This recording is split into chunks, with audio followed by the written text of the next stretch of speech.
देश के भविष्य प्रिय विद्यार्थियों, आप सबको सादर नमस्कार। कैसे हैं आप सब? आशा करता हूं कि आप सब अच्छे होंगे और अपने माता पिता के सपनों को साकार करने के लिए आप सब मन से पढ़ रहे होंगे। आप सबको छठ पर्व की अशेष शुभकामनाएं।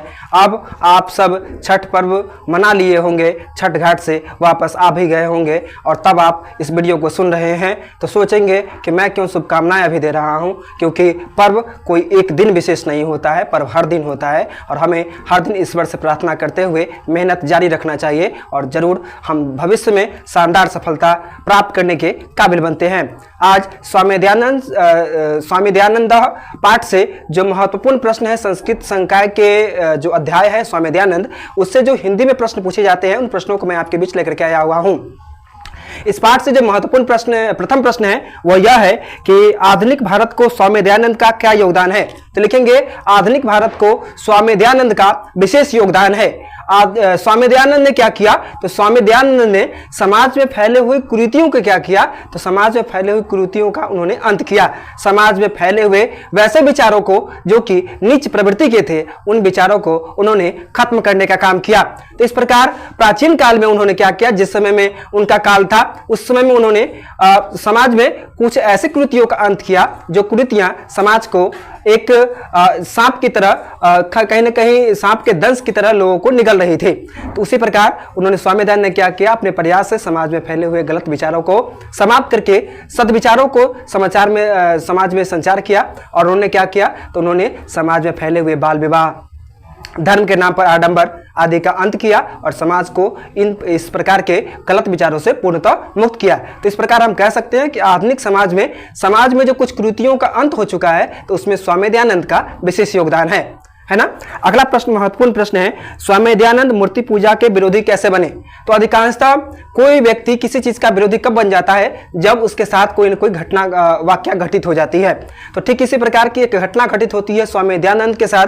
स्वामी दयानंद ब्राह्मण परिवार से थे और उनके घर में एक दिन रात्रि जागरण होता है और वो स्वामी दयानंद देखते हैं क्या कि शिव भगवान पर जो प्रसाद चढ़ाया हुआ था उस प्रसाद को मूसा जो है सो जूठा कर रहा था, उस प्रसाद को मूसा ग्रहण कर रहा था।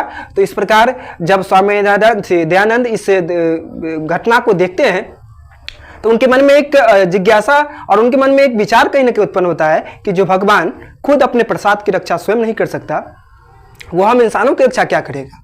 तो इस बात को सोच करके उस दिन से वह मूर्ति पूजा के पूर्णतः विरोधी बन गए, है ना। और उस दिन से उनके मन में ईश्वर के प्रति अनास्था हो गई, है ना। अगला प्रश्न है, आर्य समाज की स्थापना किसने की और कब की? तो लिखेंगे जो आर्य समाज की स्थापना स्वामी दयानंद ने 1885 ईस्वी में मुंबई नगर में की, है ना। और आर्य समाज जो है और इस समाज की संस्थाएं आज देश विदेश के विभिन्न क्षेत्रों में भी अवस्थित है ना। तो इसके बारे में पूछ देगा जो आर्य समाज क्या है, इसके संस्थापक कौन है और कब इसका स्थापना हुआ, और इसके बारे में दो शब्द लिखने के लिए तो लिख देंगे इसके दो शब्द इसके बारे में। जो आर्य समाज एक ऐसा समाज है जो कि समाज में सद्भावना की कहीं ना कहीं संचार करता है, सकारात्मक विचारों का संचार करता है और आज इसकी शाखाएं जो है वो देश विदेश के विभिन्न कोनों में भी फैली हुई हैं। अगला प्रश्न इस पाठ से जो है, स्वामी दयानंद ने समाज सुधार के लिए क्या किया? तो लिखेंगे स्वामी दयानंद ने समाज सुधार के लिए कई सकारात्मक पहल किए। उन्होंने धर्म के नाम पर जो आडंबर हुआ करता था उस आडंबर को उन्होंने समाप्त किया। उन्होंने बाल विवाह का विरोध किया। उन्होंने विवाह को प्रोत्साहित किया, है ना। विधवा को जो पीड़ाएं दी जाती थी तो उन पीड़ाओं से विधवाओं को कहीं ना कहीं मुक्त किया गया। तो समाज में उन लोगों की स्वामी दयानंद ने मदद की जो कि वंचित थे, जिनके ऊपर अत्याचार किया जाता था, है ना। तो नारी शिक्षा पर भी उन्होंने बल दिया। तो इस प्रकार हम कह सकते हैं कि स्वामी दयानंद एक असल समाज सुधारक थे, जिनके मन में समाज सुधार के प्रति एक अजब प्रकार की भावना थी। और यह भावना हर एक व्यक्ति के अंदर होनी चाहिए, न केवल स्वामी दयानंद के अंतर्गत बल्कि हम सभी के अंतर्गत होनी चाहिए, क्योंकि समाज में बदलाव जो है सो किसी एक व्यक्ति से संभव नहीं है। हर व्यक्ति यदि प्रयास करे तभी समाज में बदलाव संभव हो सकता है। अगला प्रश्न है, वैदिक धर्म के प्रचार के लिए स्वामी दयानंद ने क्या किया? तो लिखेंगे जो वैदिक धर्म के प्रचार के लिए स्वामी दयानंद ने कई सकारात्मक पहल किए। वैदिक धर्म के प्रचार के लिए उन्होंने क्या किया? तो उन्होंने कई वेद के उपदेशों को हिंदी और संस्कृत भाषा में भी लिखा ताकि लोग वेदों का विस्तार पूर्वक अध्ययन कर सके। तो इस प्रकार इस पाठ से जो महत्वपूर्ण प्रश्न थे उन प्रश्नों को मैंने आपके बीच रखा। आप सब मन से पढ़ते रहिए, है ना, और भविष्य में अपने माता पिता के सपनों को साकार कीजिए।